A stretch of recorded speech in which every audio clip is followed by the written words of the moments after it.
Doctor Baba Saheb Ambedkar open university.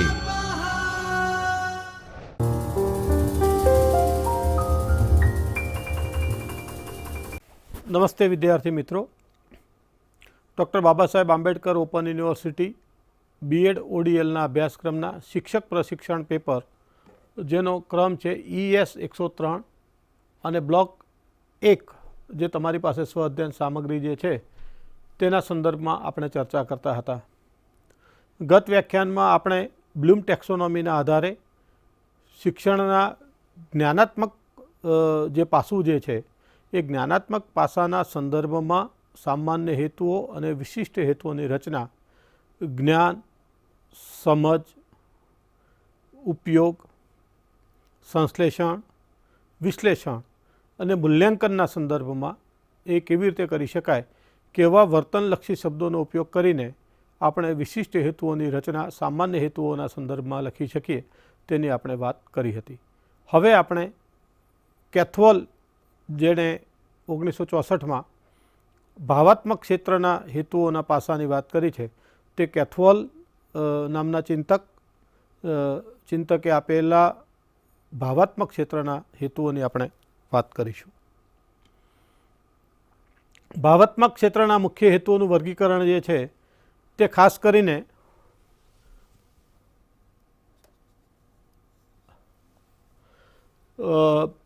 થાય છે। તેમાં સૌથી પહેલો હેતુ જે છે, જે એનું પાસું જે છે તે ગ્રહણ કરવું,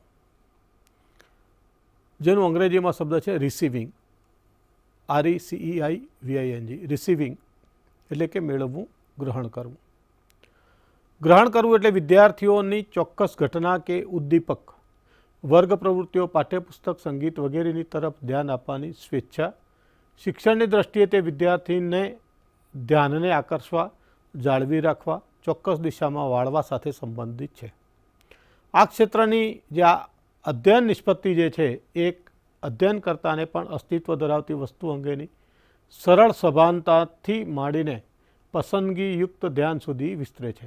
ભાવાત્મક ક્ષેત્રના હેતુઓમાં ગ્રહણ એ નિમ્ન સ્તરની અધ્યયન નિષ્પત્તિ દર્શાવે છે। મિત્રો, ગ્રહણ કરવું કે રિસીવ કરવું એ અતિ નિમ્ન કક્ષાની એટલે કે એકદમ સુપરફિશિયલ, કારણ કે દરેક વ્યક્તિ પોતાની વય કક્ષા, બુદ્ધિ અનુસાર, ક્ષમતાઓ અનુસાર એ વિષય વસ્તુને ગ્રહણ કરતો હોય છે। એટલા માટે એને દરેક વ્યક્તિ એ કરી શકે છે, એટલા માટે દરેક વિદ્યાર્થી, પ્રત્યેક વિદ્યાર્થી તે કરી શકે છે। એટલે કેથવોલના મત પ્રમાણે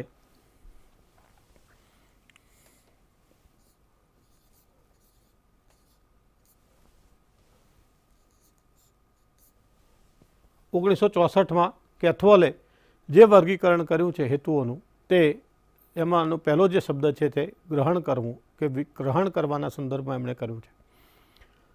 વિદ્યાર્થીઓ જે છે એની સામે જે વિષય વસ્તુ મૂકવામાં આવે છે, ચોક્કસ ઘટના, ઉદ્દીપક કે જે વર્ગની પ્રવૃત્તિઓ, ઉદ્દીપક એટલે આપણે વૈજ્ઞાનિક શબ્દ છે, ટર્મિનોલોજી છે, આપણે સૌ જાણીએ છીએ કે જેની હાજરીથી પ્રક્રિયામાં પ્રગતિ, ગતિ અથવા તો પ્રક્રિયા ઝડપી બને છે, તેને આપણે ઉદ્દીપક કહીએ છીએ। કેટાલિસ્ટ એવો એના માટે અંગ્રેજીમાં શબ્દ છે। તો કેટાલિસ્ટ જે છે એની હાજરીથી જે વર્ગ વ્યવહાર જે છે એ વધુ રસપ્રદ બને છે। વિદ્યાર્થીઓને ધ્યાન આપવાની જે પ્રક્રિયા જે છે, સ્વેચ્છાએ ધ્યાન આપે, વિદ્યાર્થી પોતાનામાં રસ જાગૃત કરે અને રસ જાગૃતિના આધારે એ પસંદગીયુક્ત એના જે શબ્દો છે, જે વિષય વસ્તુ છે એ એના ઉપર ધ્યાન કેન્દ્રિત કરે। એ ભાવાત્મક ક્ષેત્રનો જે હેતુઓ જે છે એમાં ગ્રહણ જે છે, ગ્રહણ કરવું એ અત્યંત નિમ્ન કક્ષાની અધ્યયન નિષ્પત્તિ દર્શાવે છે કે બધા જ વિદ્યાર્થીઓની, આપણે આગળ કહ્યું તેમ, બધા જ વિદ્યાર્થીઓની ગ્રહણ ક્ષમતાઓના આધારે એ ગ્રહણ ક્ષમતાઓ હોય છે અને એટલા માટે એ અતિ નિમ્ન કક્ષાની છે। ત્યાર પછીનો શબ્દ છે રિસ્પોન્ડિંગ, પ્રતિક્રિયા આપવી। થોડીક ઉપરનો ગ્રહણ કર્યા પછી એ પ્રતિક્રિયા આપે છે। પ્રતિક્રિયા એટલે વિદ્યાર્થીના પક્ષે સક્રિય સહભાગિતા દર્શાવવી। આ સ્તરે વિદ્યાર્થી માત્ર કોઈ ચોક્કસ ઘટના તરફ જ ધ્યાન આપતો નથી, પરંતુ તેની સામે કોઈક રીતે પ્રતિક્રિયા પણ દર્શાવે છે અને આ ક્ષેત્રમાંની અધ્યયન નિષ્પત્તિ એ પ્રતિક્રિયા માટેની માન્યતા આપી, સ્વાધ્યાયક સામગ્રીનું વાંચન કરવું, પોતાની પ્રતિક્રિયા આપવાની સ્વેચ્છા દર્શાવી, એટલે પોતાની ઈચ્છા દર્શાવી, અને પ્રતિક્રિયા આપવામાં સંતોષ અનુભવવો, આનંદ કે મોજને ખાતર વાંચવું વગેરે પર ભાર મૂકે છે. આ ક્ષેત્રના સ્તરમાં રસના શિક્ષણના હેતુઓનો પણ સમાવેશ થાય છે, અર્થાત આનંદને ખાતર ચોક્કસ પ્રવૃત્તિઓને આદરવા એના ઉપર વિદ્યાર્થી ભાર મૂકે છે. તો પ્રતિક્રિયા કરવી, રિસ્પોન્ડ આપવો એ ગ્રહણથી ઉપરની ક્ષમતા છે. વિદ્યાર્થી જે છે એ પ્રતિક્રિયા આપવા માટે પોતાની સહભાગિતા, વર્ગખંડ પ્રક્રિયામાં વ્યક્તિગત પોતાની સક્રિય સહભાગિતા દર્શાવે છે. પ્રતિક્રિયા આપવી એટલે કે એના માટેની ગ્રહણ ક્ષમતામાંથી એને ગ્રહણ કરેલું જે અધ્યયન સામગ્રી જે છે એ સામગ્રીના આધારે સંશ્લેષણ વિશ્લેષણ કરીને પોતાની સમજ કેળવીને એનો ઉપયોગ કરીને પોતે જે કંઈ સમજો છે તે શિક્ષકને પૂછેલા પ્રશ્નના અનુસંધાનમાં પોતે પોતાની પ્રતિક્રિયા આપે છે, રિસ્પોન્ડ આપે છે, હકાર અથવા તો નકારમાં જેવો પ્રકારનો રિસ્પોન્ડ હોય તે.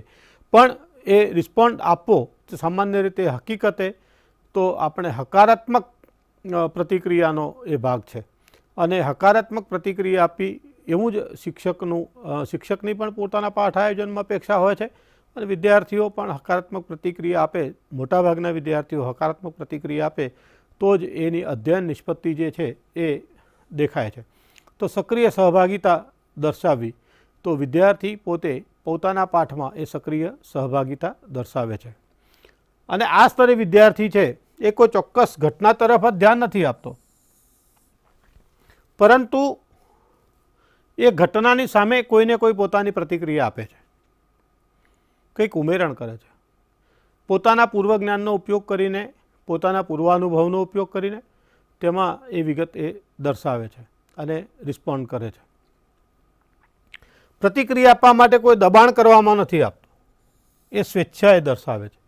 અને પ્રતિક્રિયા આપ્યા પછી એને છેલ્લે જે છે તે સંતોષ અનુભવાય છે, સંતોષ થાય છે કે પોતે જે પ્રતિક્રિયા આપે છે તે પ્રતિક્રિયાને લીધે જ્યારે એની પ્રતિક્રિયા શિક્ષક દ્વારા સ્વીકારવામાં આવે છે, સાચા છો, તમે સાચા છો, બરાબર છે, એકદમ સરસ, આવા પ્રતિચારો જ્યારે વિદ્યાર્થીએ આપેલી પ્રતિક્રિયાના સંદર્ભે શિક્ષક પક્ષેથી વિદ્યાર્થીને આપવામાં આવે છે ત્યારે મનોમન ખૂબ પોરસાય છે, એને ખૂબ આનંદ થાય છે, અને એનું જે એનામાંથી જે આનંદની જે નિષ્પત્તિ જે છે એ રસ પણ એ વિષયમાં એને પડે છે, એની સમજ પણ કેળવાય છે, કારણ કે વર્ગમાં કહેવાય ને કે એનો વટ પડે છે, અને એ વટ જે છે એનો આપણે કહેવાતો જે વટ જે છે એ આનંદની નિષ્પત્તિ કરે છે.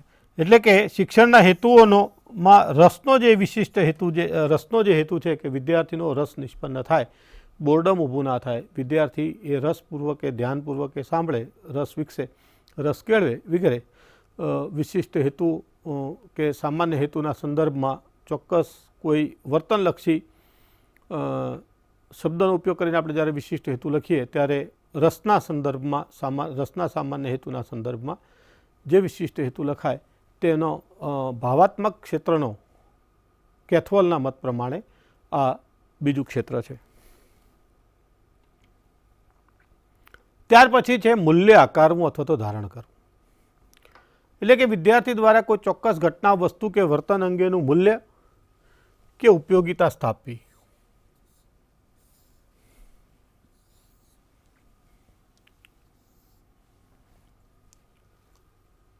અને એના વિસ્તરણની માત્રા મૂલ્યના ખૂબ સરળ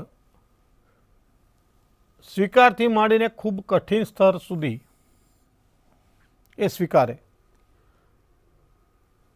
અને સ્વીકાર સુધી એ લગી વિસ્તરે છે. મૂલ્યાંકન એ વિશિષ્ટ મૂલ્યોના ગુણોની વ્યક્ત થાય છે, અને આ ક્ષેત્રની જે અધ્યયન નિષ્પત્તિ જે છે એ સુસંગત, કન્સિસ્ટન્ટ અને મૂલ્યને સ્પષ્ટ રીતે ઓળખવા પૂરતી સ્થિર વર્તન સાથે સંબંધિત હોય છે. વલણો અને મૂલવણી સાથે સંકળાયેલા શિક્ષણના હેતુઓ સામાન્ય રીતે આ વર્ગમાં સમાવિષ્ટ થાય છે. કેથવોલ એવું કહે છે કે જે ત્રીજું પાસું જે છે મૂલ્યનું, ભાવાત્મક ક્ષેત્રના મૂલ્યનું, એટલે શું? મૂલ્ય આકારવું એટલે શું? આપણે આગળ કહ્યું હતું કે દરેક એકમ જે છે એ કોઈ ચોક્કસ મૂલ્યને લઈને લખાયેલો હોય છે. કોઈ ચોક્કસ પ્રકારના મૂલ્યનું સંક્રમણ વિદ્યાર્થીઓમાં થાય એ માટે એ મૂલ્ય એને પાઠમાં નિહિત હોય છે, છુપાયેલું હોય છે. પ્રત્યક્ષ રીતે કહેવાતું નથી કે સાચું બોલો, પણ સત્ય બોલવાની થતા ફાયદાઓની વાત જો એ પાઠ આયોજનમાં કરવામાં આવી હોય તો એના આધારે વિદ્યાર્થી સમજે છે કે હંમેશા સાચું બોલવું જોઈએ. મુશ્કેલીઓ આવે છતાં પણ સત્યને વળગી રહો તો પણ એ સત્ય જે છે એ સત્યનું મૂલ્ય સ્થાપિત થતું હોય છે.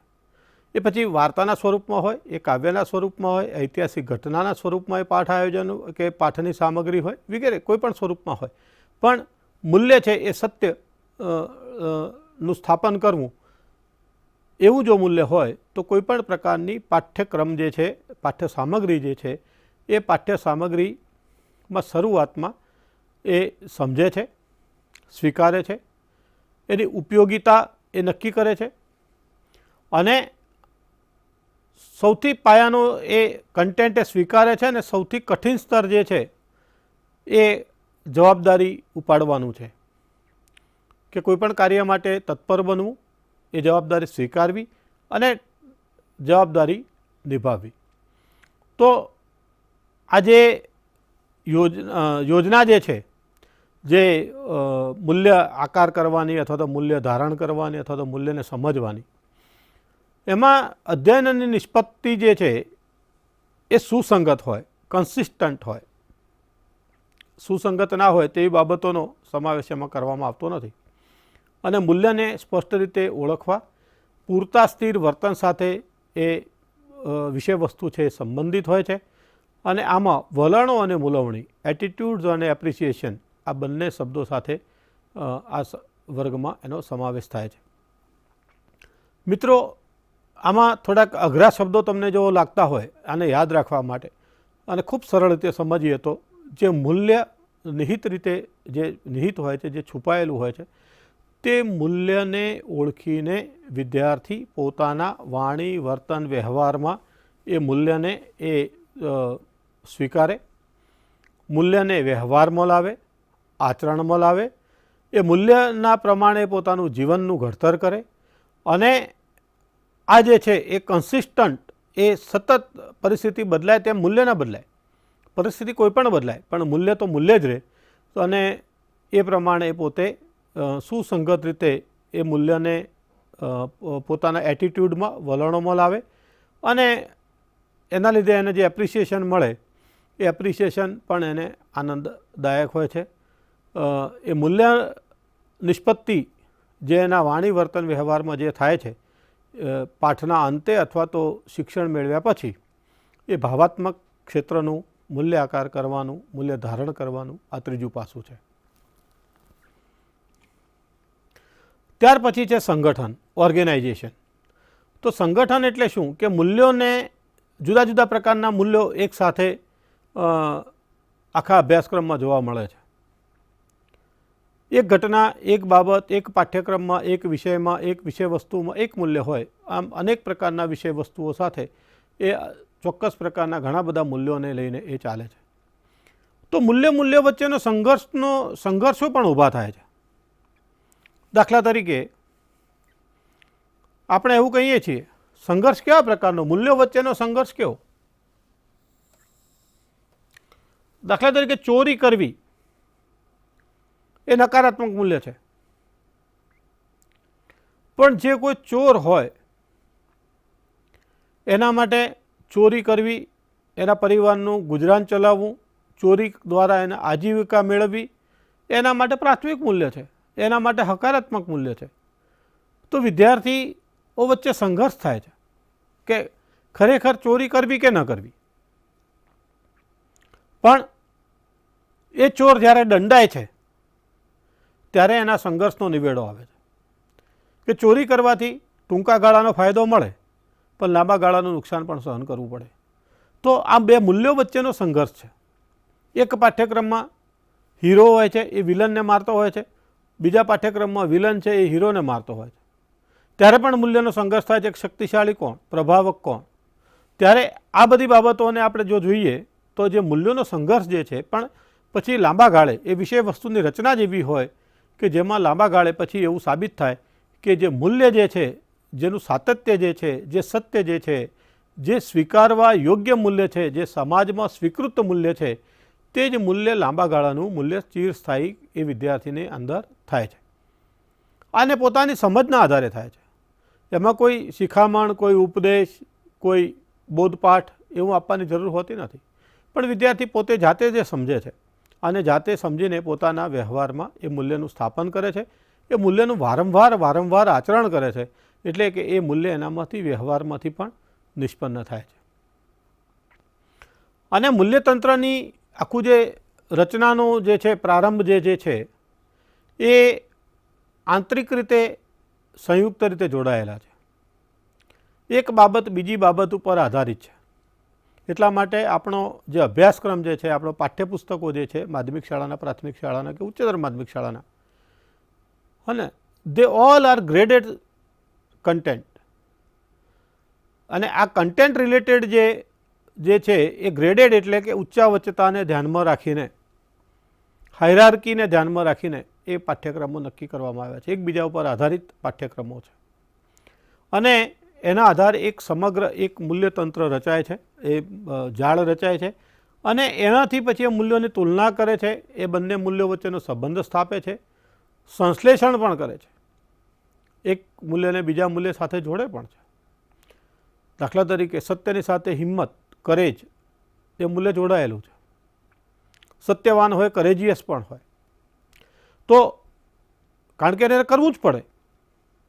જો હિંમત ના હોય અને સત્યની સાથે ચાલવા જાય તો સત્ય નામના મૂલ્યને પોતાને વ્યવહારમાં આચરણ કરવા થાય તો એ સત્યનું આચરણ પણ કરી શકતો નથી. એટલે આવા મૂલ્યનું સંશ્લેષણ સાથે એકબીજા મૂલ્યો સાથે જોડાયેલા છે. અધ્યયનની નિષ્પત્તિ જે છે એ માનવ સંબંધોની સુધારણા માટે છે. આખરે તો આખો જે પાઠ્યક્રમ જે છે એ માનવ વચ્ચેના સંબંધો જે છે એ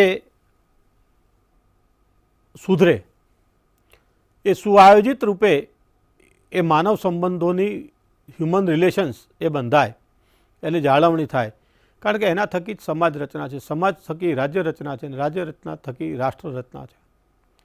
તો માનવ સંબંધો જેટલા સમરસ, જેટલા ઉદાર, જેટલા ઔદાર્યપૂર્ણ, જેટલા એકબીજાની ગરિમાને જાળવવા યોગ્ય અને જાળવતા હોય તેવા હોય તો કોઈ પણ સંગઠન, કોઈ પણ સમાજ, કોઈ પણ સમૂહ એ સુસંગઠિત રહી શકે છે અને પોતે શાંતિપ્રિય રીતે પોતાનું જીવન ગુજારી શકે છે. શિક્ષણનો એક હેતુ એ પણ છે કે શાંતિ સ્થપાય, કલ્યાણ થાય, સર્વનું કલ્યાણ થાય. આપણા વેદ મંત્રો પણ પ્રાણીઓનું, પક્ષીઓનું, પશુઓનું, સમગ્ર જીવતંત્રનું, નિર્જીવ તંત્રનું, આ બધાનું જ કલ્યાણ આપણે ઈચ્છતા હોઈએ છીએ. ટૂંકમાં સૃષ્ટિની, સમષ્ટિની શાંતિ માટે, સમષ્ટિના સૃષ્ટિના કલ્યાણ માટે આપણે આ શિક્ષણની વ્યવસ્થાઓ છે. તો માનવ સંબંધો જે છે એના પાયામાં છે અને માનવ સંબંધો જેટલા મજબૂત, જેટલા એકબીજા સાથે સંકળાયેલા હોય, જેટલા ઔદાર્યપૂર્ણ હોય, જેટલા ગરિમાપૂર્ણ હોય, તેટલા માનવ સંબંધોની જે રચના જે છે તે આપણા સૌના માટે શિક્ષણના આ સંગઠન, ઓર્ગેનાઇઝેશનના સ્વરૂપે તે ભાવાત્મક ક્ષેત્રમાં જોવા મળે છે. અને આ જે મૂલ્યતંત્રનું જે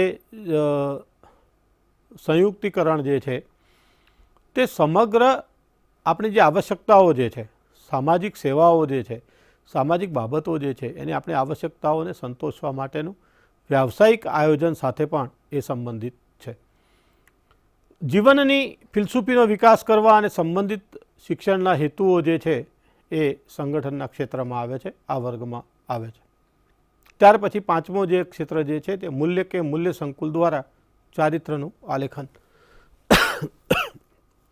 કેરેક્ટરાઇઝેશન by value or value system.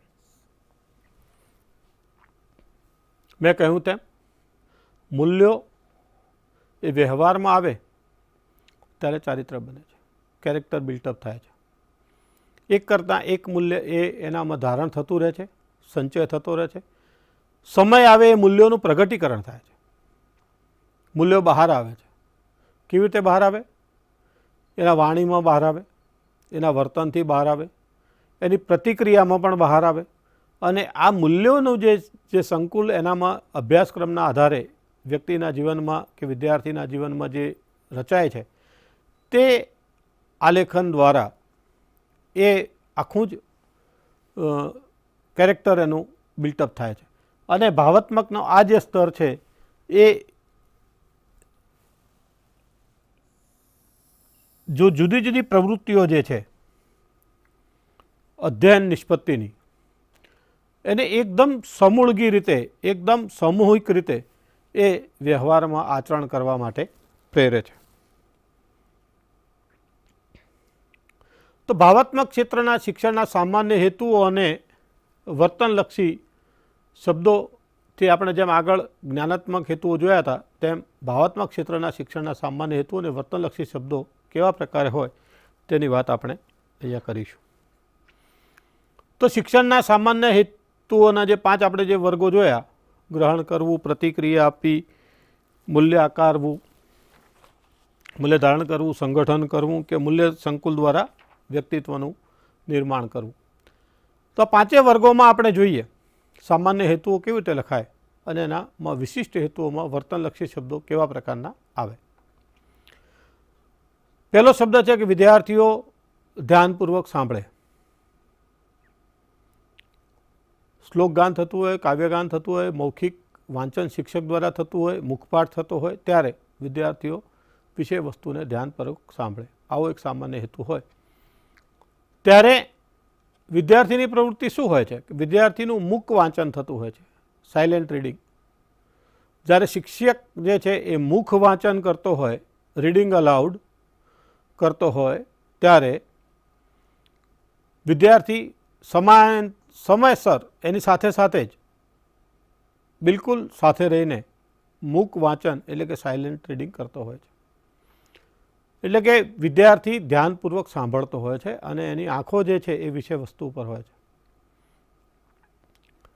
અને એ વખતે એને કેટલીક ઘટનાઓ વિદ્યાર્થીના માનસપટમાં બનતી હોય છે. આ ખૂબ વૈજ્ઞાનિક ઢબે છે. અને વિદ્યાર્થી એ વખત નક્કી કરે છે, એને ન સમજાય ત્યારે એના મનમાં આવે છે કે સાહેબ આજે બોલ્યા એમાં ન સમજાયું, જ્યારે પૂછવાનો સમય આવશે ત્યારે હું પૂછીશ. ત્યારે એ શબ્દને જે કંઈ પૂછવાનું હોય એને એ રેખાંકિત કરે છે એ વિષય વસ્તુમાં. એ ત્યાં એનાલિસિસ, ત્યાં પૃથક્કરણ નથી કરતો. જ્યારે ધ્યાનપૂર્વક સાંભળવાની ઘટના બનતી હોય છે ત્યારે એ માત્ર ધ્યાનપૂર્વક સાંભળે છે. મુખ વાંચનનો પણ એ નિયમ છે કે જ્યારે શિક્ષક વાંચન કરે, આદર્શ વાંચન કરે, આરોહ અવરોહ યુક્ત વાંચન કરે અથવા તો આદર્શ ગાન કરતો હોય ત્યારે સમગ્ર વિષય વસ્તુ જેટલું એણે પસંદ કર્યું છે તેનું એક સાથે આરોહ અવરોહ યુક્ત વાંચન એક સાથે જ કરી દેવું જોઈએ. લીટી લીટીનું વાંચન કરવાથી વિદ્યાર્થીનો ધ્યાન ભંગ થાય. વચ્ચે એનું એનાલિસિસ, પૃથક્કરણ કે પોસ્ટમોર્ટમ કરવાથી એ વિષય વસ્તુનું પણ ધ્યાન ભંગ થાય. તો ધ્યાનપૂર્વક સાંભળે એવો જ્યારે આપણે સામાન્ય હેતુ કર્યો હોય અને સામે શિક્ષકની પ્રવૃત્તિમાં શિક્ષક આદર્શ વાંચન કરશે એવું જો એ કર્યું હોય, આપણું પાઠ આયોજનમાં એવો નિર્દેશ કરેલો હોય ત્યારે જે એકમની અથવા જે એટલા વિષય વસ્તુની આપણે પસંદગી કરી હોય એટલું વિષય વસ્તુ એકસાથે વાંચવું જોઈએ, જેથી કરીને વિદ્યાર્થીનો છે એ ધ્યાન ભંગ ન થાય અને ધ્યાનપૂર્વક એ વિષય વસ્તુને સાંભળી શકે. ત્યાર પછીનું જે છે એ પસંદ કરવું, વર્ણન કરવું, અનુસરવું, આપવું, જાળવી રાખવું, વિચારવું, ઓળખવું, ચોક્કસ સ્થાન શોધી કાઢવું, નામો આપવા, મુદ્દાઓ દર્શાવવા, પ્રત્યુત્તરો આપવા, ઉપયોગ કરવો. આ બધા જ જે વર્તનયુક્ત શબ્દો છે એ આ પ્રકારના સામાન્ય હેતુઓ લખાતા હોય તેમાં છે, જેમાં અધ્યયનની અગત્યતા પ્રતિ સભાનતા દાખવે. શીખવાનું કન્ટેન્ટ જે છે, શીખવવાનું જે વિષય વસ્તુ છે એનું મહત્ત્વ શું છે એ સમજવા માટે શિક્ષક જે છે પોતે જ્યારે કોઈ વસ્તુ સમજાવતો હોય ત્યારે એ અધ્યયનની, એ શીખ્યા પછી એની ઉપયોગિતા શું છે એની પ્રત્યેની એની સભાનતા થાય. દાખલા તરીકે મેટ્રી એટલે કે ત્રિકોણમિતિ શીખવતા હોઈએ ત્યારે વિદ્યાર્થીને એટલું સમજાય કે આ ત્રિકોણમિતિના આ સૂત્રનો ઉપયોગ કરીને મારી શાળાના મેદાનમાં ઊભેલા વૃક્ષની ઊંચાઈ કેટલી હશે એ હું નક્કી કરી શકીશ. તો આ એની ઉપયોગિતા છે. સૂત્રના ઉપયોગથી પડછાયાના ધ્યાન એટલે વિદ્યાર્થીને સમગ્રતયા તો વર્ગખંડનું શિક્ષણ સાથે વર્ગના ખંડની બહારના શિક્ષણને પણ સાંકળવાની જરૂર હોય છે. તો જ એની અગત્યતા એને દેખાય છે, એની સભાનતા દેખાય છે. રાસાયણિક પ્રક્રિયાઓ જે છે એના આધારે એનામાં શું ઉપયોગિતા છે એની સમજ પડવી જોઈએ. એ વ્યવહારમાં એ મેળવેલ માહિતીને, જ્ઞાનને કેવી રીતે લાવી શકે એ ગ્રહણ કર્યા પછી તો એની સભાનતા થાય. ત્યારે આમાં અનુસરવું, આપવું, આ બધા જે શબ્દો જે છે, વર્તનલક્ષી શબ્દો જે છે એ વિશિષ્ટ હેતુમાં આપોઆપ સમાવેશ થતો હોય છે. માનવ જરૂરિયાતો અને સામાજિક સમસ્યાઓના પ્રતિ સંવેદના પ્રગટ કરે. વિદ્યાર્થીની સામે જ્યારે કોઈ પણ વિષય વસ્તુ મૂકવામાં આવે છે એ વિષય વસ્તુના સંદર્ભમાં, એના ભાવ જગતમાં, ભાવાત્મક ક્ષેત્રનો હેતુ છે એટલા માટે કહું છું કે એના માનસપટમાં એ માનવની જરૂરિયાતો અને સામાજિક સમસ્યાઓ જે છે એના પ્રત્યે એ સભાનતા કેળવે. અને એની સભાનતા કેળવે એ જરૂરી નથી, એનામાંથી સંવેદના પણ પ્રગટ થવી જોઈએ. અને સંવેદના જે છે એ પ્રગટ થાય તો જ એનું કેરેક્ટરનું બિલ્ટઅપ થાય, તો જ એનું ચારિત્રનું નિર્માણ થાય. જો સભાન હોય પણ જો એની સંવેદના ના પ્રગટ થાય તો, અથવા તો એના માટે સંવેદનશીલ ન બને તો એના વાણી વ્યવહારમાં એ આવતું નથી. સભાન તો છે. દાખલા તરીકે પોઝિટિવ એટીટ્યૂડનું આપણા હાથમાં પુસ્તક હોય એનો મતલબ એ નથી કે વ્યક્તિનો એટીટ્યૂડ પણ પોઝિટિવ હોય. કારણ કે જો એ પોઝિટિવ એટીટ્યૂડ જ્યાં સુધી એના વર્તનમાં ન દેખાય તો એ પોઝિટિવ એટીટ્યૂડ ન હોવાને લીધે એ પુસ્તક હાથમાં રાખવાથી એનામાં એ વર્તન પ્રગટ થતું નથી. અવેર છે, જાણકારી છે, પણ સંવેદના એનામાં પ્રગટ થતી નથી. જાતિ અને સંસ્કૃતિના ભેદને સ્વીકારે. આપણે સૌ અભિન્ન છીએ, આપણે સૌ અજોડ છીએ. આ બધા ભેદભાવો જે છે એને સ્વીકારીને, જાતિનો શબ્દ અહીંયા આપણે સ્પૃશ્ય કે સ્વીકૃતિ, સવર્ણ આવી વાતની વાત નથી. અહીંયા સ્ત્રી પુરુષના ભેદની પણ વાત નથી. કારણ કે જે સમાજની રચના જે છે, આપણે કહીએ છીએ કે વર્ગખંડ જે છે એ it's a miniature of the society. સમાજની લઘુ આવૃત્તિ છે.